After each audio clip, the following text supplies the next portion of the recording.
have 4 Budget budget committee members. So is this a meeting that I should be taking notes on? Well, I wasn't thinking you had to. I thought, Good. I like that idea. You can stop right there. but it's kind of up to Walter how this meeting is. Are you having Owen take meeting notes? Owen should. Okay, so can we just have ours included in there because this is kind of a different situation? Yes, and by the way, record it. Owen, Yes, it's being recorded on YouTube. So, I mean, we will satisfy the meeting minute requirements of note taking. Probably not going to go too long-winded in any of it because folks can review it as they want to. Alan Hall is jumping on right now. So now you have 5. 5 people. all right, I'm going to call the select board to order.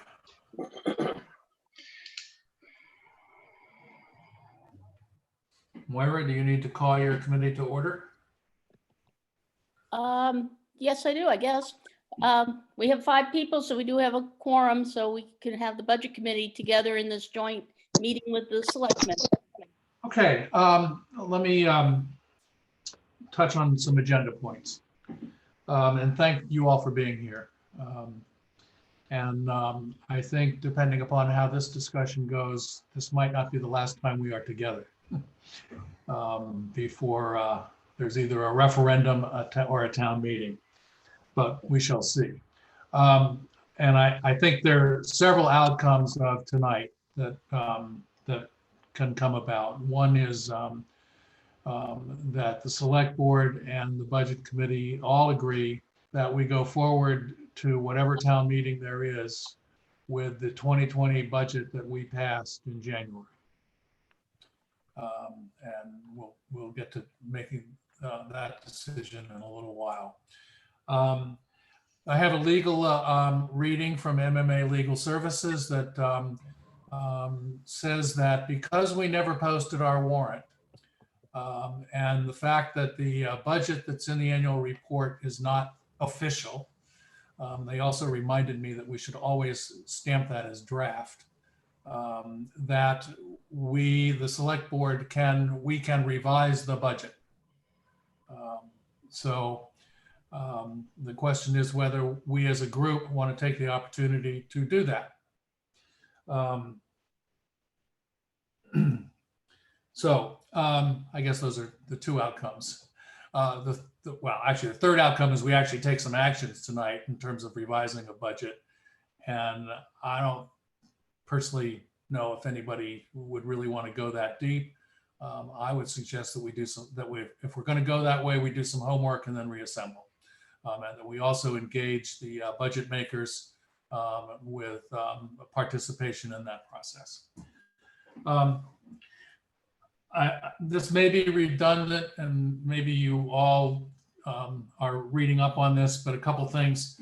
The way I like to frame this is that in January, we created a budget coming off a year that arguably was the best economic year since the Clinton administration, if not even better. I think right now it can be argued that we are facing the worst economic year since the Hoover administration. The unemployment rate now is higher than it was in the 2008, after the 2008 meltdown.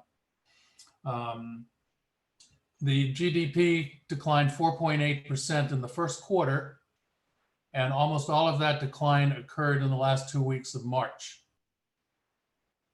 which says that since all of those factors are continuing, that the second quarter will be another decline of GDP, which is the definition of a recession.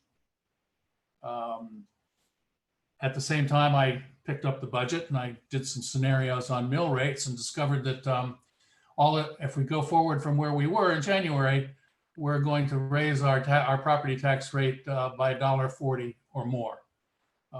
And one of the kind of economic principles that we ought to be aware of is that when you raise taxes in a recession, the people who are hurt most are the people who are already hurt the most by the recession. And that's probably a lot of people in our town. So that's what motivated me to bring everybody here together. Owen and I attended a meeting webinar the other day, and two municipal budget masters gave that webinar. And what they said is that in times like this, focus on your expectations for the future and your assumptions about making those expectations come into reality, and change before you have to.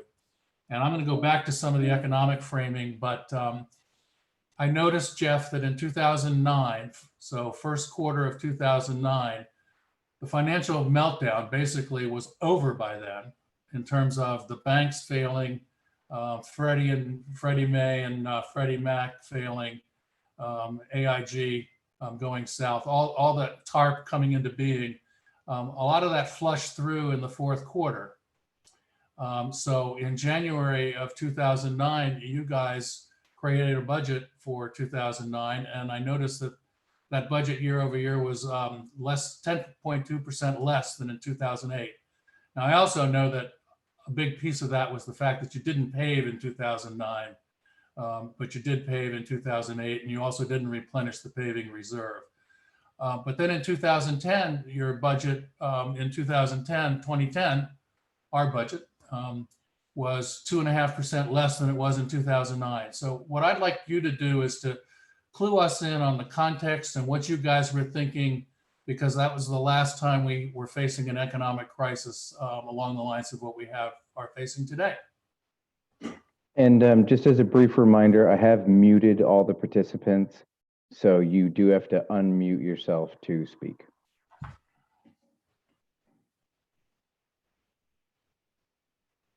I'll go first. It was trying to keep it as low as possible, but the reality is the impact here was probably 6 months to a year after it hit everywhere else. There was a delayed effect in the South Thomas and in the Knox County and Maine area overall. So that big hit didn't get felt here immediately. But our whole objective, but it's been the budget committee's objective from day one, is to keep the cost as minimal as possible. So if we did any great soul searching over what's happening to the economy right now over the budget, I don't really recall it significantly. I do know that every year we were trying to keep the budget down, though, because of the impacts. Moira, you were on at that time too, yeah? Let me unmute. That was my first year on the budget committee, and I pulled out my old budget since I still have it. And we did, you can hear me, right? Yep. Okay. And Jeff's correct that we kept things at a bare minimum, and it was a very, I was just listening and learning. But to give you an example, because you folks always talk about excise tax, back in, we'll go back to 2007, the actual in 2007 for excise tax for auto was 282,413. So when they did the budget for 08, they decreased it to 280, and then actually the actual for 08 came in above that at 285. And so then they kept the excise tax at 285 the following year. And so what they did was just replace what they had done and kept those numbers pretty well flat. And then the other part was anytime we weren't doing a lot with surplus, because we didn't have surplus at that time, very much of it. So there wasn't a lot to put into different departments. So we were very lean in those first 4 or 5 years there. And I just give the example on excise just to show you that on the way they had done it, was that they did drop it, but it came back, it didn't decrease, and then they kept it flat. And I think Gail was on it then too. Just about to go to Gail. Yes, I was definitely on it back then, and I really don't have much to add other than what they said. I mean, we were always very cautious back then. And I believe that each department head had to fight very strongly for anything that they wanted that was above the bare minimum. But we had no surplus to depend on, and it was the facts of life. So we did as few expenses as we could. Also, while I got you, Gail, there's nothing new from the county in terms of, I mean, we can count on our $300,811 assessment being exactly that. Yes, because that was, unlike this, they vote in their budget before they start the year. So their budget was voted in and finalized in December.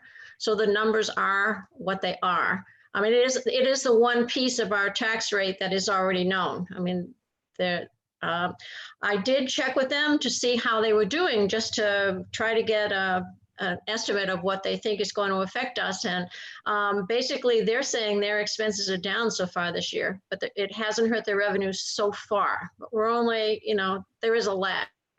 The only optimistic part from the county, which potentially might have a small effect on South Thomaston, is the large amount of CARES Act grant that they got from the government. This is the stimulus package that they put out for airports.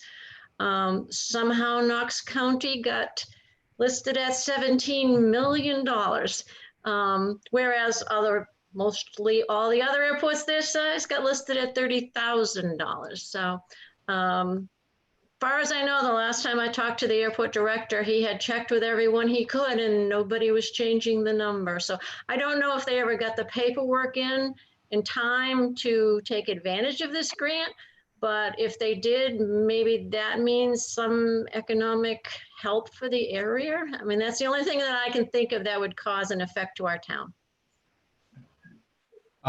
So I think I passed around the mail I got from the business manager at RSU 13 yesterday, which he was following up on a conversation that I had with Ryan, who's our school board rep. Their marching order to start their budget process was to have a no tax impact budget. But the piece of uncertainty that they have now to deal with is, according to Professor so-and-so Hilliard at University of Southern Maine, the state is going to have at least a $1 billion revenue shortfall, which puts in jeopardy a number of things. The school subsidy, and also the funding of state aid to towns like us.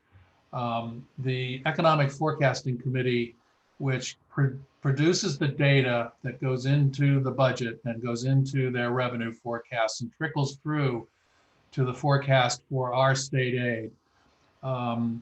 That work was done in December and January and submitted to the governor and to the legislature at the end of February. So they did the same thing we did. They did revenue forecasting that was based on coming off of the 2019 year. Think about sales tax, which is a big, they predicted a $14 million increase in sales tax from last year, which was also a banner year. That's not happening. And then locally, of course, we have the fact that all the festivals are gone. That the summer season is going to be somewhat less than we're used to. The fishermen are already having trouble. So at this webinar and all my past business experience, the first risk you run is your revenue risk, because revenue is uncertain and spending is pretty certain. So I'm going to throw it out to the group. Moira, I'd like you to lead a discussion of budget committee members about their thoughts about taking any action or proceedings from here, and then I'll do the same thing with the select board. Owen. Just one thing before we start that on the revenue side, I think I indicated to the board, I'm not sure if I indicated to the budget committee members. When we did our calculations on the budget, we used the revenue sharing that I projected, and I projected it at $90,000. Come to find out, yay, the treasurer's office actually does projections themselves. And they had projected us at that time at getting 127,000 between revenue 1 and 2, and I put it at 90,000. So that was definitely an error on my part. But that might be just a small portion. I just bring it up as a small portion of revenue that we kind of projected significantly lower than the state was. So if there is a significant reduction on revenue sharing, it starts to just fall more in line with my error in putting that in there. And then I think I talked with you a little bit earlier, Walter, about trying to understand the other big revenue source of the excise tax and trying to get a better handle on what the auto industry locally is doing. And definitely they can't say how it's going to be through the summer or especially the fall, and they were concerned more about the fall. But Rockland Ford and Shepherd Toyota said that they have had significantly good months recently, with Rockland Ford's biggest month in new auto sales being last month. But like I said, they are concerned about what the fall is going to look like, especially with kind of the festival season that you've talked about and the lobster industry and folks purchasing new vehicles at the end of that. But the auto industry really wants to move their 2020 products, so they've really incentivized moving that. So they haven't seen a significant drop with that. And on that webinar that you and I attended, a lot of those projections in lack or drop in auto excise was based on new auto sales. Right. They were saying plan on a minus 12%. Just some context here. I haven't been able to get the main data, but in the U.S. as a whole, in 28, excise tax revenue, auto sales went down 22%, and in 2009 they went down 26%. So if we're a reasonable microcosm of the country, actually we're not, then auto sales are not going to be very, very robust. By the way, the average age of an automobile in Maine is 11.2 years, which says that if we profile out like that, it says that most of our excise tax payers are in year 6. The good thing is that perhaps they're ready for a new car, but my cars are 9 and 12 years old, and I have no intention of buying one this year. And I might have this slightly wrong, but when we were doing that webinar, we did the math on what a 12% reduction on our projection would be. I think it was roughly $50,000. Okay, so let's everybody take a breath, and I'd like to hear budget committee thoughts on what you think we ought to be thinking about doing, if not actually doing.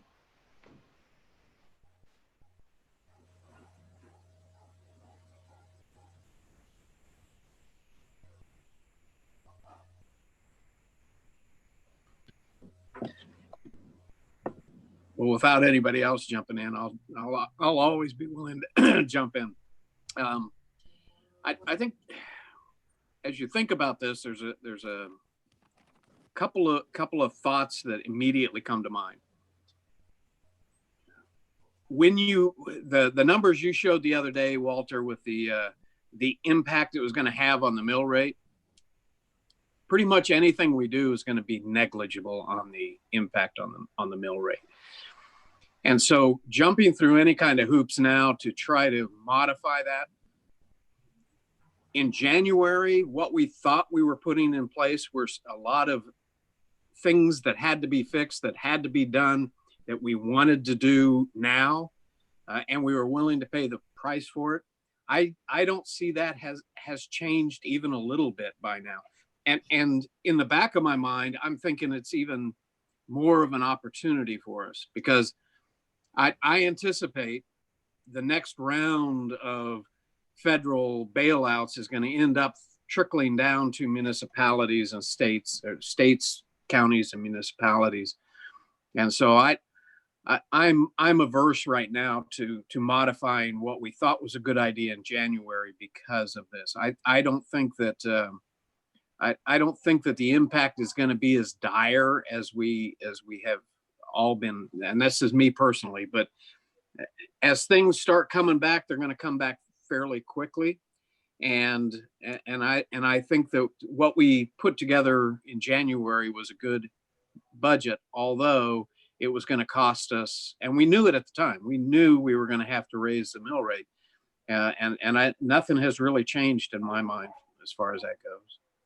And then the last thing I'll say is that it was dependent upon using surplus, and if we were ever at a time when a rainy day surplus should be used, this is probably it. So I don't want to hasten after the surplus. I don't want to change what we had talked about before, but it makes the surplus more usable in my mind to defer the any kind of tax increases. With that, I'll go mute again. Sorry, I kind of hit some things. Thanks, Jeff. I'll have Gail go next, and let's go around the table. I have to agree with what Jeff just said. I mean, I think that we took care in putting together the budget as best we could. I think the budget as it stands is a good thing. The only thing that I would kind of question is, do we have specifics on how many of our tax dollars come from senior citizens and how many come from lobstermen? Are those the two biggest contributors to our tax dollars? Because if it's from seniors, I don't see where they are going to be, especially if they've been on Social Security and their own savings. The decrease in the unemployment rate and stuff like that is definitely not going to affect us as much. So, I'd like to see those statistics if they're known. Owen, do you have those? I mean, no, not offhand. I suppose probably the best metric that we could go off on the senior route is census data, but that's from 10 years ago. Yeah. I mean, you can extrapolate from there. I do know that I was looking recently on a grant that we were filling out. We have in town 2,600 and something harvester licenses that are issued just between Spruce Head and South Thomaston. Now, some of those harvester licenses can be held by multiple people. So, a license to do some clamming, a license to do lobstering could be held by the same individual. So we do have a significant amount of folks here living in town or operating out of town that do hold harvester licenses. I tried to figure out on the Department of Marine Resources what exactly is in that definition of harvester. I wasn't able to find it, but they have this interactive map thing. I mean, we have a lot of folks. I think we estimated 118. I could be slightly off on that, but 118 people that come to work every day on Spruce Head Island specifically to support the lobster industry. But I can try to get some of those numbers. But like I said, senior citizen count is probably the best thing that we have. We don't really track age in some of the things we do in the town office, but it would be on census data. Yeah, it's old. There's old data, but in the comprehensive plan, I think it's like 17% of the population at that time was in the fishing industry, one way or the other. But again, that's as old as the census. Sorry, Maura. No problem. Bev, I'll have you go next. Okay. I agree, just to make it short and simple, I agree with Jeff and Gail. I think they're both on target with not messing with the budget at this point. I don't think it will make enough impact to make it worth the trouble and the torment of going through that and trying to, shave off little bits here and there. I think we should just move forward with the budget as it is. Okay, thank you. Alan, are you there? Is Alan there? Owen, did we lose?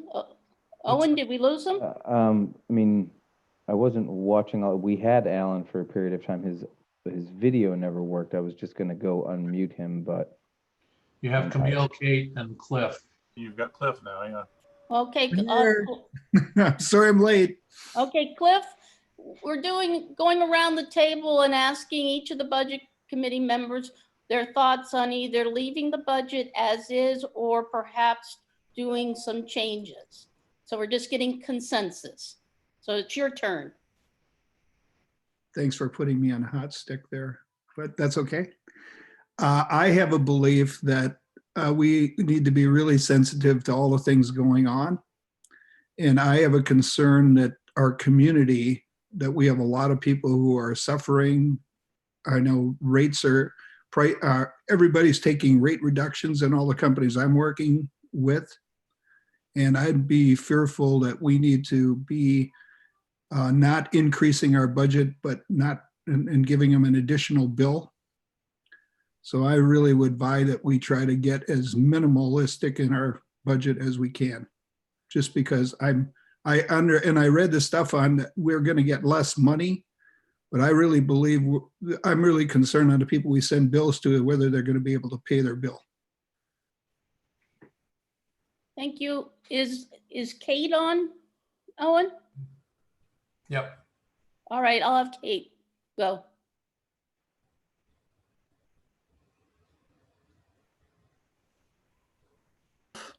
I don't know if we, can you guys hear me? Oh, Yep. the Did budget you hear the itself, question? Sorry, did you hear the question of we're just doing a consensus? yes, I've been here the whole time. Thank you. Okay. So if we were going to look at the budget again, I don't know, we would need to look at the whole thing. I mean, really the only thing that comes to mind is like maybe the tennis courts. I don't know if that's going to make a big enough difference. But just wondering if the solution isn't really necessarily changing the budget, but being creative in how we collect the money. And I know this is this is answering more than just your question, but I don't know if it's up to us to talk about this because I'm new, but maybe there's a way to, allow people to do a payment plan or not ask for all of the tax money up front so that we're not putting people on the spot. It might be an opportunity for us to, I know there's a cash flow issue, right? Because we only ever bill once a year. So maybe if we're billing more than once a year and asking for less money this fall, I don't know. It's just an opportunity there to kind of reconsider that. And I think we're getting closer to the school fiscal year now, right? If we're not doing a vote until July. So I don't know if this is an opportunity to alleviate that issue as well. So those are my top line thoughts. Thank you. Owen, is there anyone else on the budget committee except for myself? I just want to make sure I get everybody. Camille's on. Okay, Camille, got the floor. Hi, thank you. I think we should just leave the budget as it is, unless there are specific points that we're going to address. I don't think that there's anything that warrants any change at this point. And I don't have anything to add or any other points that someone else hasn't already covered. I think the budget should just, as it's proposed, should stay as it is. Thank you. That leaves me. The easiest way would leave the budget as it is, but our budget is high, and I think that we shouldn't have to redo it, but I think the select board with the department heads should look at where they just don't spend money. We've always had department heads that are frugal and they know not to spend money, but we have no jurisdiction or authority on pay, and that's the select board. I know that Walter had a freeze in, and that's something the select board needs to address. I agree that the tennis courts, it's $10,000, but we don't need it. That could be taken out, but it doesn't mean we have to redo the budget. It just won't be spent. I think that the select board can also go down and just decide that we're not going to spend some money in certain things that are, we're going to use surplus or whatever. I think they need to wait and see what the school budget is, even though it says flat, we're half a year off and another half a year. So I think we keep the budget where it is, but my feeling is that the budget committee, and not in the majority here, tells the select board they need to not spend all the money, because when the people of South Thomaston saw 15% increase, they cringed and said that's ludicrous. But we understood that, but we were on a better economy then. And I think the people in South Thomaston need to realize that we're being proactive. We need to make the decision that we're not going to spend the money, perhaps not change the budget now, but the select board, in my feeling, should have our confidence that they are not going to spend all the money. I think we have to also look at if we really need to do certain things, and they need to make that decision. But I will tell you, we need to go through with the grant and do the road project for Spruce Head, because if we don't do it now, we'll never do it. And that is one thing that I'm pitching, that we have to do that. And so that is my say. Did I miss anybody on budget? Because hopefully I did not. Walter, got it? Yeah, just a comment there. And I my experience is always that that our budget makers are very careful. I'm sure they'll spend up to some level, but they do think about every purchase when they make it for the most part. And the fact is that we've been generating some more surplus recently because of them underspending. The thing about that, though, is that when the budget, the budget as passed is what contributes to the mill rate. So not spending doesn't change any, not spending. If we pass this budget and then we don't spend any of it, we're still going to have a $15.90 mill rate. So people need to understand that frugality generates next year's surplus. It doesn't change anybody's tax bill.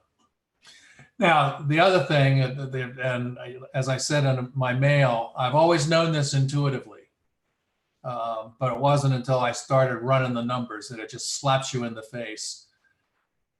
Our town's impact on its own mill rate is so negligible as to, and we're obsessing over $1.5 million out of a $4.5 million, $5.5 million spent. So, but I obsess over things like that because I do write a check every October 1st that I don't really take a lot of joy in writing. Owen. Just a couple of things to add to the conversation. The RSU 13 city managers, town administrators, et cetera, did meet with the RSU's business manager today. And probably a lot of you already know this. I guess I was in the dark a little bit on it. But if they do that zero tax impact or over last year's budget, our South Thomaston share will be slightly reduced because the state subsidy that comes in is not a subsidy for the RSU. It's a subsidy for the communities that then pay to RSU. So certain towns will not be, or cities will not be receivers of as much subsidy money as South Thomaston would be. And then the only other thing I wanted to add was just we can go into as much detail it is that you want or ignore it completely, but just the kind of process between when we commit this year's taxes and when we would be in, as a town, any sort of position to acquire folks' properties for failure to pay those taxes. And then actually the last thing was talking with our assessor. One big unknown at this time, and it's really difficult to try to pin that down. We've been trying to see if we can get some better understanding for this conversation, but it's just not really doable at this time, which is what is the increased valuation around the town as a whole because of new construction or improvements to properties. And that is a big factor in the mill rate setting. So, you know, if we kept the budget flat, yet there was significant new construction and new valuation to the town, even with a flat budget, the mill rate would go down because we have more taxable value in the town. Yeah, it went up $3 million last year, which was really an unusually high spike, but maybe we continue that. And by the way, isn't that supposed to be done by April 1st or? No, or not? April 1st is when we then assess that property to the individual. So anything owned by an individual before April 1st gets we send them a property tax bill. Afterwards goes into 2020, Okay. 2021. All right, well, I'm going to hear from the board. Jan? Could I ask one question before we do that, if you don't mind? I'm sorry to jump in front of you, Jan.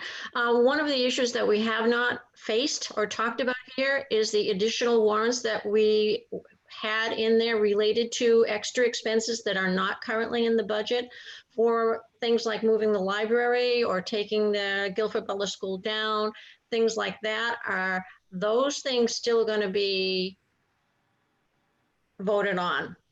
Because that would increase the mill rate even further if there's additional costs that aren't even already in our budget. Just thought I'd throw that out. Yeah, well, there is no funding, obviously, in the warrant for outfitting, making the Butler School inhabitable.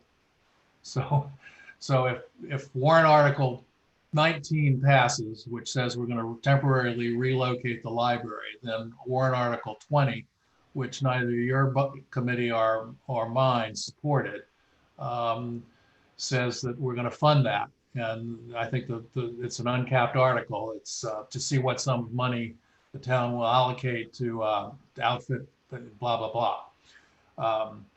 And we know that back then Jeff was prepared to move to for $20,000 for that purpose. Thing is that depends on whether we have a town meeting and what kind of town meeting. Right. Okay. Which is a discussion that we started last night, but it's going to continue for a while. So, Jan? Yeah, thanks, Walter. And I appreciate the Budget Committee coming out tonight and all those inputs. I tend to agree with some of the things that have been said. I don't think at this point we want to go into the budget and kind of go line by line, with the department heads like we've done in the past. I'm very comfortable with what we did in January and certainly what I've seen over my last 6 years with the town. We all, the Budget Committee and the selectmen, are, I think, very careful to be very frugal with the town's money, with other people's money. And that's the way I look at it. I think there may be an opportunity the important thing to me is to pass the budget. Let me back up. There are other things in the articles of the warrant that perhaps could be deferred until a special town meeting at some point to be determined, perhaps in the fall. So I think we have an opportunity to shrink the articles down to get to the key cost expenses. And then the things like the Guilford Butler, perhaps even the loan for the lighting, LED lighting. There's some room there that we could wiggle and save those for a special town meeting to be determined later. That's one option I've thought about. I like I like the idea that Kate brought up about perhaps providing the opportunity for people to pay their taxes. I know we have a time plan, I think, Warren or Owen, right now that people can sign up for. We used to have coupon books and so on. But we might either advertise that better or officially say that we want to collect our taxes similar to other towns and make it a twice or you know, a couple of times to ease that one-time burden. As far as things like Moira mentioned, the Sprucehead Island, some of the one-time costs that we have in this budget, I'm of really two minds there, because I think if we defer them, my fear is that we're going to want to do those projects at the same time everyone wants to do projects. When this finally gets over, there's a lot of pent-up spending that's going to occur. And I think that we've got some opportunity now where we've got contractors that are sitting with nothing to do and looking for work. I know that's my personal experience, just in some home maintenance issues. I don't think those guys will, you know, be sitting still, you know, perhaps 6-8 months from now. They're going to be very busy and perhaps even overwhelmed with work. That's going to drive the cost of those projects up. I would hate to lose the grant. I know we've talked about being able to, you know, push it back, but at some point we're going to have to commit to it, and you know, they're just not going to be able to hold that money forever. So there may be some opportunity savings with moving ahead with some of those one-time expenses. I think, and I know Walter just talked about it, I think the portion of the budget that we can mess with is so small, and it's going to have such small impact. I mean, let's say we deferred the $10,000 to do the paving of the tennis courts. Yep, that's $10,000 and that's real money. But I don't think you're going to see a significant change in the taxes even if we took it out of the budget. I think Divide by 172,633 and you'll get the impact on any one of us. I think historically, the select board and the department heads have all done a pretty good job of not spending.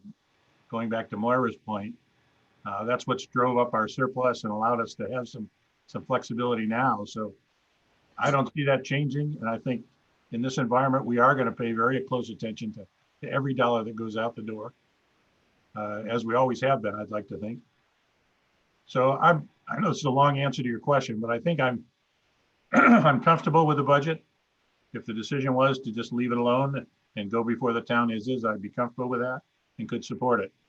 If we decide that we wanted to pull some things out that are the unknowns and perhaps more controversial and set those up for a special town meeting at a later date, when we can be assured of having perhaps a bigger crowd and more participation, I'd be supportive of that too. So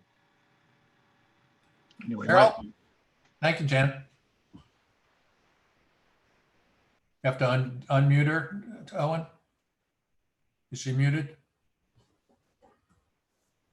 I'm talking. Now we hear you. Is it working? Yep. There we go. Again, thanks to the budget committee and all the hard work that all of you do. It's much appreciated. And to keep it relatively brief, I agree with just about everybody that's spoken. I have nothing really to contradict.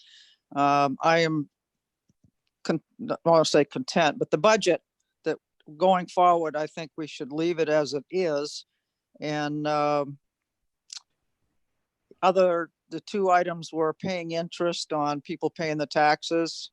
That comes up 1 June. And then the late fee of paying taxes on our warrant was 9%. So those two things can be addressed at some point.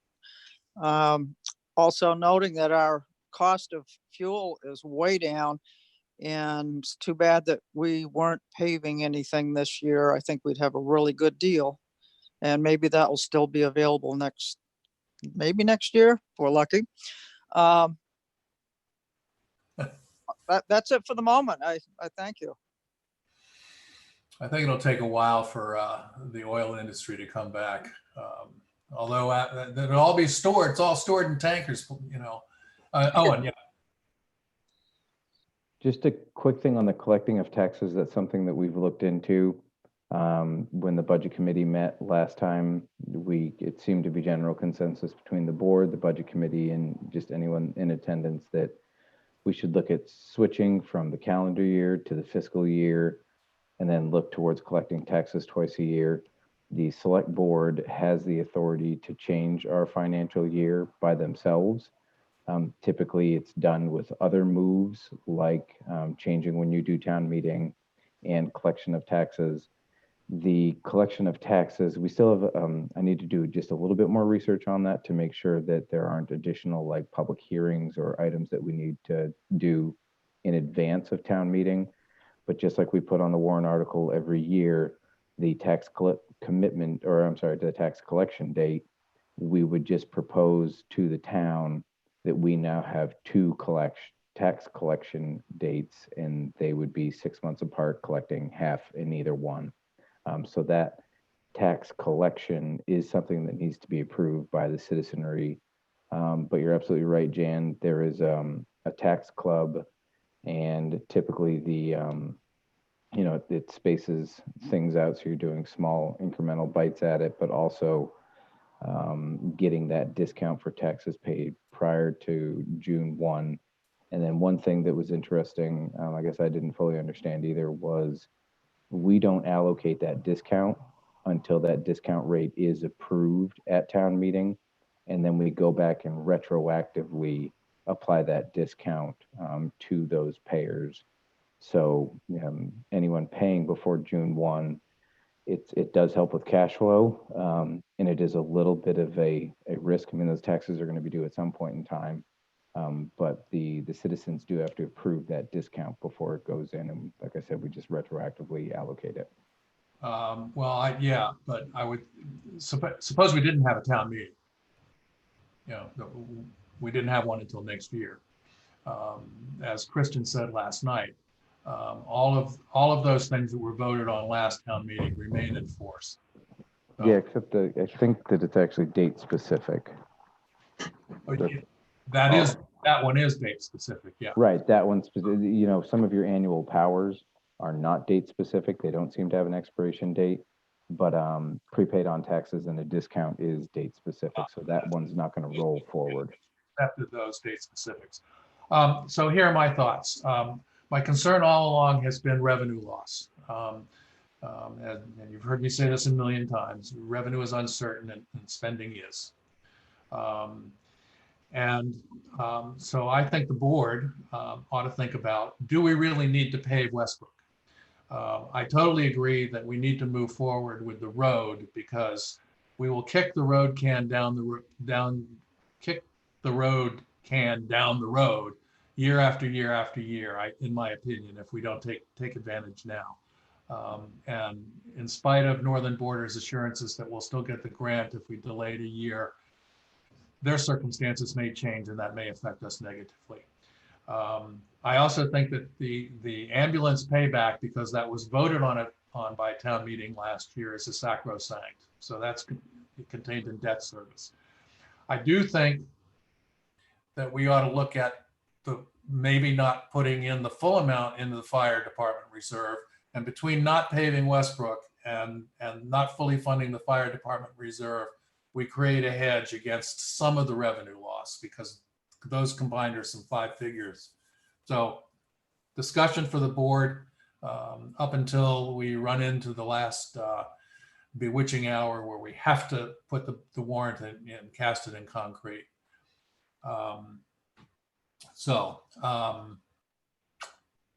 Budget makers. Comments?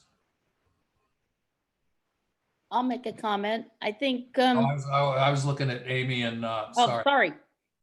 Amy and Brian and David. You have to unmute them or somebody. You can go first if you want.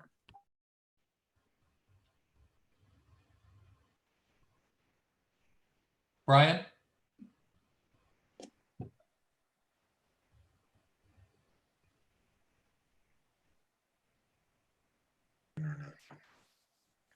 I can go first, Walter, if you want. Okay, go ahead. So with my budget, really the only thing that went up was pay. And I really don't want to cut my people's pay because that would put them really low on, you know, what other people are paying in other towns. So I would like to not have to cut that. You know, I don't want my people to leave and go to other towns. It's not just the other towns that I'm in charge of, but the other 2 towns I'm in charge of are paying $3 more an hour for the people. And I'd like our people to stay. And, they've been there with me for the last 3 years and they like it there, but I really don't want them leaving just because they're getting paid more money somewhere else. So that's really my only up in my budget. I know it's, an up. So I would like to status quo that. I do need to say that the ambulance was delayed. We should be getting it. I just got an email today. They're back in production and we should be getting it at the end of May, 1st of June. So that is coming. So that's just what I have to say about my budget. Nothing else in any line really went up in my budget other than the payroll part. Right. And your team has probably never been more important than it is this year. So let's cut their pay. Brian? I think, am I unmuted now? Yeah. Okay. What reserve, I don't remember what we were doing with reserves. I know we were doing the fire truck reserve. I know we were taking money out of the fire pond reserve. Was there something else I don't remember? No, SCBA reserve. I don't remember whether it was getting paid into or taken out of though. My only concern, I'm fine with not, the fire truck reserve would be more my concern of leaving it as status quo, putting funds into it. The other 2, if we have to wait, we'll wait. It's fine. Right now, I'm not going to do the fire pond project anyways, just because of everything going on, along with we have some geese that have decided to make that their home right now, so we're not touching that. But the SCBA reserve account, that can wait. I think keeping on track with the fire truck reserve is more, out of those 3, more important. So I guess that's it. Okay. Is there any comment over YouTube, Owen? No, I've been monitoring it, and unless something weird is going on, though I've told people to send me text messages if for some reason they can't. I've been looking at, we don't have any comments yet. Okay, just for everybody's information, the bid notification for the replacement of 4 compactors at the transfer station was published. The legal notice was published today or yesterday, which means that that board will be coming to us for our $153,000 sooner rather than later. I don't know how often you guys go there, but especially the 2 residential, the recycling compactor and the one next to it have been failing continuously all through this year, and that's got to happen. And the first place that the board's going to go to before, so it doesn't have to borrow, is to ask us, the 3 towns, for the money that they had already set aside for that purpose. So Maybe we don't need to establish that reserve fund.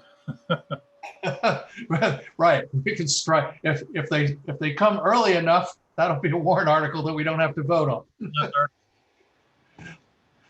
All right, everybody, this was a great discussion. Any parting comments? Could I ask a question? I'm not sure how many people watched your web thing last night, but could you explain to the budget committee the options that you're thinking of as far as passing the budget, having a town meeting, et cetera, just in case they weren't on that web broadcast? So, one option is to separate budget from the balance of the town meeting. And in order to do that, we would have the moderator, the town clerk, and 4 voters would call a town meeting or a special town meeting over Zoom and adjourn that meeting immediately by moving and seconding one item, which would be a yes/no vote on the budget. And that citizens would then be given 2 hours or so to show up at town hall. They would receive a ballot for that specific purpose. And this would be not like a secret ballot, so not like the primary or the general election, but like a town meeting where we vote for officers. And that's the way it, I don't know how detailed you want me to get, but we cannot, if we wanted to put our election of officers and our budget on the primary ballot in July, we would have had to have had a town meeting last month for the voters to approve of that methodology. So we are constrained from electing our officers and passing our budget at anywhere else but at a town meeting because we never took advantage of that. Jeff and John Spear and I had this discussion a while ago. By the way, Jeff, Kristen went to the Supreme Court with Waldeboro and won that case. So that's why I like her being our lawyer. So that would pass a budget. So that we came up with that artifice basically in order to pass a budget because of the uncertainty and the fact that we want to set a mill rate the last week in July and send tax bills out on August 1st. The other option is to have is to assume, or perhaps when the gathering limit is raised to 50, that we have multiple groups of 50 at the fire station and the community room and the parking lot. And we have a town meeting with multiple supervisor moderators, and it is conducted as normal, except there's going to be technology which enables people to move second and discuss and have that be shared by the other rooms. So that was thrown out as a concept. No decisions were made, and this discussion is going to continue for a while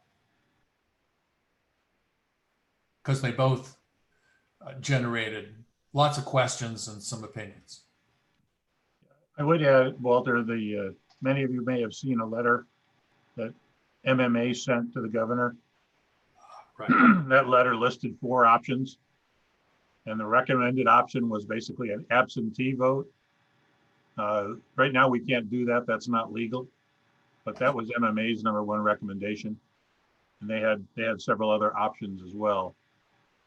Unfortunately, that went out on the 27th of April, and as of yesterday, unless you've heard something today, the governor really hasn't even addressed it and responded. So we're kind of waiting. That could happen next week, a couple weeks from now. It may not happen at all. So some other options might open up, I guess is what I'm saying, in the future, depending upon some of the governor's decisions. And just one thing to add to that, I think what put South Thomaston in a little bit of an awkward situation is, the bulk of the town meeting towns do it in June. And so they're starting to feel the pressure on planning, on trying to figure out what it is that they're going to do. And so they have been a lot more vocal with the governor's office and trying to get some decisions made.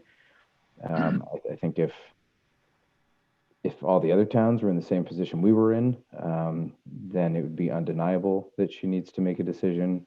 Why the governor's felt the need to not really offer guidance, even a really logistically challenging and somewhat painful directive is preferable over basically the nothing guidance that we have been getting. And we're just feeling it a lot more because we're already 40 days past town meeting. Yeah, to put it in perspective, MMA says there's only about 100 municipalities in the state that have March town meetings like we do. The remainder are all pretty much in the summer, in June, July. And the thing is that a significant number of them had their town meetings in March before everything got locked down. So we're in a very small group that are squeezed the way we are. I've only come across one other town that's in the same situation as us. I think that's Waldo. Jeff? very quickly, I just want to, I think the idea of doing a Zoom meeting for the budget is, if that's legal, we ought to press on with that. I think we ought to get past the budget portion of it so that we're not hamstrung by it. And I would say that a future town meeting, when we can actually meet in July or later, we ought to add an article on that asks the town if they would authorize the select board to change our fiscal year to January, December, to July to June, and to authorize two billings for the and maybe even to move the town meeting to a June time period. But I think now's an opportunity to get that in. We know that we're going to want to do that, and I think putting it before the town as soon as possible would make more sense, especially if you're going to change anything on the articles at all. I'll bring that that budget art. Getting a budget to me and getting tax bills out on August 1st is like job one, and all the rest of it. Everything else on that warrant, as far as I'm concerned, can go until next year. Nothing is of that importance. I agree. And I'll get on my soapbox again. I think the Guilford Butler articles and the Junkie Yard articles deserve a robust, traditional South Thomaston town meeting of discussion and debate and pros and cons, et cetera, and not a half-assed town meeting that we might have with a 50-person gathering limit. But I'm on my soapbox, and my colleagues are going to hear this over and over again until we resolve the issue. Owen? Just, we've talked quite a bit about Zoom and trying to figure out if that's a viable option or not. The concern that I have is it is very logistically tenable to do a 4 or 5 person, 10, 12 person Zoom meeting. That said, I don't believe that we have any authority to limit the amount of participation. And so if, for say, 60 residents choose to participate via Zoom, we have to figure out how to check all those individuals in and confirm that they're the voters that they claim that they are. And then we have to do a roll call vote by the yeas and the nays for each individual participating. And so even though that is an option, logistically, it's a pretty complicated option. And I don't know how we would somehow constrain it to a manageable group. That's just something that we've tried to figure out if that's doable, because we are authorized to have meetings and make decisions. But if we get robust participation, just figuring out the logistics around that and managing that seems quite complicated. The waiting room function in Zoom is absolutely adaptable for that, exactly as you described. Moira? I just wanted to echo, I agree with Jeff on doing all the changes for fiscal year, because I'm on that. And also, I think you should also look at what you can do with a pandemic, with all the other changes coming along. But I think, because this is your opening, but the other part is communications lacking here. The select board or the town office needs to give us a little more information, because one of my questions is, when will you allow people to come into the town office, like one person, and have a sneeze guard instead of just using the window? I think that can be something that's coming up, but we haven't heard anything.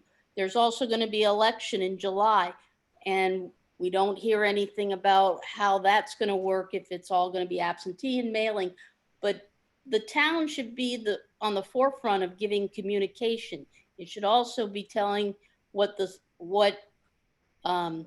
web meeting last night. I got home late from work, so I didn't see anything like that. But I appreciate Gail bringing that up, because that is stuff that we should know about and we're not finding out. So I just want to make sure that you folks communicate more effectively with the rest of the town, because it seems like there's some people that are in the know and others that are not. And it's pretty important that at this time, the window's open for all kinds of things to change because our life is going to be different after today.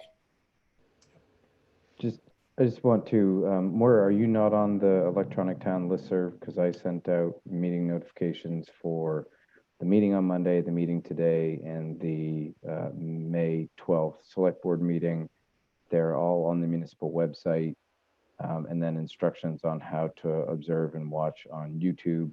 We can't offer any guidance on the July 14th elections because we're not the state and we can't give that guidance. And definitely duly noted on trying to communicate on when we're going to open backup operations, limited or otherwise, at the town office. But we think that we're, you know, if we're doing it on June 1st, as some other towns are, you know, we're not quite set up for that yet. And we've been, town office staff anyway, spending the bulk of our time on trying to catch up on items that we've put on the back burner, continuing to assist with folks on vehicle registrations, getting them through online stuff, servicing folks through the window, and then a lot of time trying to figure out how we give good plans and recommendations to the board about their options on passing a budget.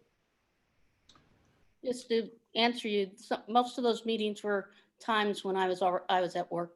Oh, and I can't do that, and so that's why I can't partake. But it's the communication of what's going on and what the town's doing. People want to know, and that's what I'm saying. Not just when a meeting is or when this is here, but to let them know that, you know, the governor gives out, we're in stage 1. What's the town doing for stage 1? When stage 2 comes, what's the town doing? So those are things and perhaps you need to have a notice on the website of what's happening and what's changing. Just a suggestion. Time for fireside chats, Walter. Fireside chats with the select chair. You know, because I'm a Zoom master, I can probably sign up for that. It's one thing we're all going to take away from this event. If we don't get the disease, we're all going to learn. We're all going to learn new technologies. Amy, did you have your hand up? Yeah, I just wanted to say, like, when we were talking about the meetings on Zoom and having multiple people on, I'm on probably 4 or 5 times a day between state meetings and voting and doing all that because I'm on a state board or a couple of them. So we have probably 6 or 7 sometimes on at a time. So it's just knowing the chat and knowing what to do and how to vote. And, you know, it is saying yeah, you know, yes and nay. Sorry, I've got 2 meetings going at once. Let me do. So it does work. And I'm thinking that maybe coming down the line with some of the extra meetings coming up and, you know, town budgets, because I know that the other 2 towns are kind of looking into that also and what's coming down the road, because our, I guess, meetings down there are the same coming in June. So Zoom can put up to 1,000 people on at a time because we've had that many on. So just so you know, they may be looking at that, and it may be something that, you know, and I'm coming in next week, Owen, we can kind of look at that a little bit more. So if that would be helpful. You guys use waiting room? Because I would think that you'd have to. Yep, you have to have one person letting everybody in and checking in and making sure who that is and all that stuff. Okay, folks, really appreciate it. Really Can I like. ask one question? Yeah. I've been on Zoom since 9 o'clock this morning, so I might be all zoomed out, but, and I got on this meeting late. So what have we agreed to? Are we leaving the budget as it is? I forgot where we ended with this discussion. Yes, unless the select board decides on removing some things, and there'll be very specific things aimed at, in my opinion, aimed at buffering us against revenue loss. We are leaving everything alone. That at least is the consensus of everybody here. We didn't vote, though. That was the majority. Yeah.